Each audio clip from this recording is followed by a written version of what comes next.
আজকে আপনাদেরকে জানাবো মহানবী সাল্লাল্লাহু আলাইহি ওয়াসাল্লামের কিছু মুজিজা সম্পর্কে। প্রখ্যাত হাদিসটি তিরমিজি শরীফ থেকে নেওয়া হয়েছে। একদিন এক ইহুদি মহিলা ইসলাম ধর্মের প্রতি অনুপ্রাণিত হয়ে ঈমান গ্রহণ করে নিল। তার একটি প্রাপ্তবয়স্কা কন্যা সন্তান ছিল। একদিন মেয়েটি আকস্মিকভাবে মারা গেল। অন্যান্য ইহুদিরা ভৎসনা দিতে শুরু করলো যে মুসলমান হবার কারণেই তোমার মেয়ে মারা গিয়েছে। ইহুদিদের এইসব বাজে কথা শুনে স্বামী স্ত্রী দুজনেই কাঁদতে শুরু করে দিলেন। বিরহ সহ্য করতে না পেরে এক পর্যায়ে দুইজনই আল্লাহ নবী সাল্লাল্লাহু আলাইহি ওয়াসাল্লামের দরবারে হাজির হয়ে আরজ করল, ইয়া রাসূলুল্লাহ, সবেমাত্র আমরা ঈমান গ্রহণ করে মুসলমান হয়েছি। কিছুদিন যেতে না যেতেই আমাদের একমাত্র যুবতী কন্যা মারা গিয়েছে। আমরা তাকে ইসলামী তরিকায় দাফনও করেছি। আমরা ঈমান গ্রহণ করার পরপরই আমাদের কন্যা মারা যাওয়াতে আমাদেরকে গোত্রীয় লোকেরা ভৎসনা দিচ্ছে। তারা বলছে ঈমান আনার কারণেই সে মারা গিয়েছে। নবী করিম সাল্লাল্লাহু আলাইহি ওয়াসাল্লাম তাদের বিবরণ শুনে বললেন, তোমরা আমাকে তার কবরের পাশে নিয়ে চলো।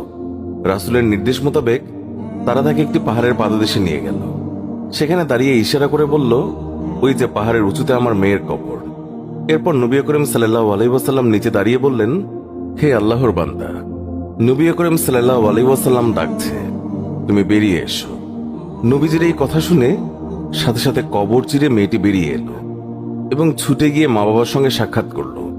নবী করিম সাল্লাল্লাহু আলাইহি ওয়াসাল্লাম কবর থেকে বেরিয়ে আসা মেয়েটিকে বললেন, বলো, তুমি যেখানে ছিলে সেখানে যেতে চাও নাকি মা বাবার সঙ্গেই থাকতে চাও? যুবতী মেয়েটি বলল, হে আল্লাহর রাসূল, আপনি আমার জন্য দোয়া করুন যেন আমার মা বাবার অন্তর থেকে আমার মায়া চলে যায়। তারা যেন আমার জন্য কান্নাকাটি না করে। আমি আমার স্থানে চলে যেতে চাই, কারণ আল্লাহ তাআলাকে আমি আমার মা বাবার চেয়ে অধিক ভালো পেয়েছি। হে আল্লাহ, আপনি আমাদের সবার গুনাহ ক্ষমা করে দিন, আমিন। কবর হলো আখিরাতের প্রথম ঘাঁটি। হাদিসে আছে, হযরত উসমান রাদিয়াল্লাহু তাআলা আনহু তিনি যখন কোনো কবরের পাশে দাঁড়াতেন তখন এমনভাবে কাঁদতেন যে নিজের দাড়ি মুবারক ভিজে যেত। তাই একবার তাকে জিজ্ঞাসা করা হলো, আপনি জান্নাত এবং জাহান্নাম স্মরণ করে এত কাঁদেন কেন? যতটুকু কাঁদেন কবর দেখে, এর কারণ কি? তিনি বললেন, রাসূলুল্লাহ সাল্লাল্লাহু আলাইহি ওয়াসাল্লাম বলেছেন, কবর হচ্ছে আখিরাতের প্রথম ঘাঁটি।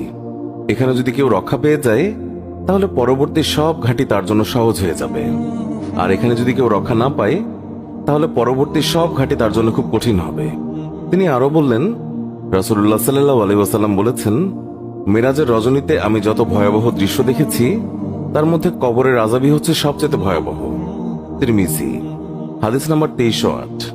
কবরের আযাব সম্পর্কে অসংখ্য অগণিত আয়াত এবং হাদিস রয়েছে যা থেকে স্পষ্ট বোঝা যায় কবরের আযাব সত্য। এতে কোনো সন্দেহ নেই। কবরের আযাবের কিছু নিদর্শন মাঝে মধ্যে আল্লাহ পাক দুনিয়াবাসীকে দেখান, যার দ্বারা মানুষের আল্লাহ তাআলার উপর ইয়াকিন এবং বিশ্বাস বেড়ে যায়।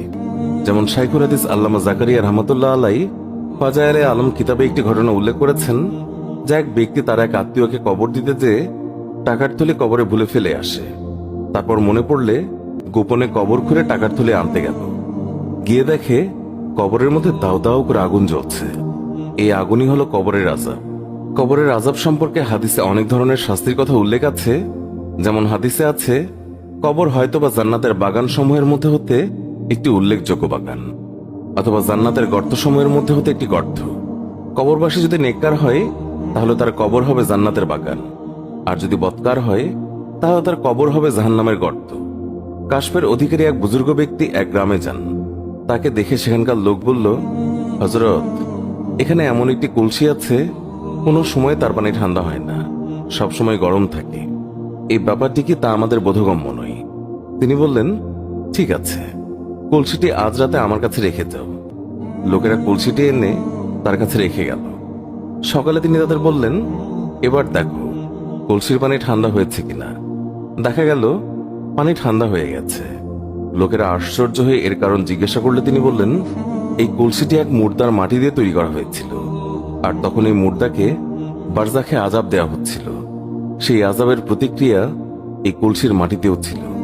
এই বিষয়টি আল্লাহ পাকের কুদরতে জানতে পেরে আমি মুর্দার জন্য মাগফিরাতের দোয়া করলাম। আল্লাহ তাকে ক্ষমা করে দিলেন। ফলে কলসি থেকে আযাবের প্রতিক্রিয়াও দূর হয়ে গেছে। এ থেকে কবরের আযাবের অবস্থা কিছুটা হলেও আন্দাজ করা যায়।